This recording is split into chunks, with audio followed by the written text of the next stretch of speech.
Mana perjanjian ini sudah disebarkan melalui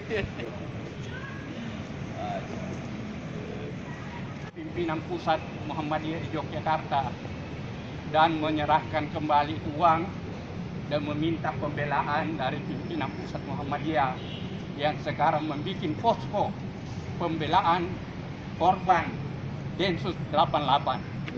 Maka dengan kejadian-kejadian ini, di mana pada saat menangkap saudara Siono sampai mau obrak-abrik tempat di masjid di mana anak-anak kecil, anak-anak taman kanak-kanak, sehingga timbul trauma di antara mereka.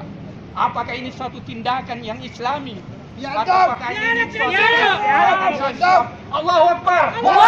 Meminta dengan hormat kepada pejabat yang berwenang untuk aspirasi akan kami sampaikan ke DPR sebagai Dewan Perwakilan Rakyat untuk menyampaikan ke tingkat lebih tinggi agar Densus 88 dibubarkan.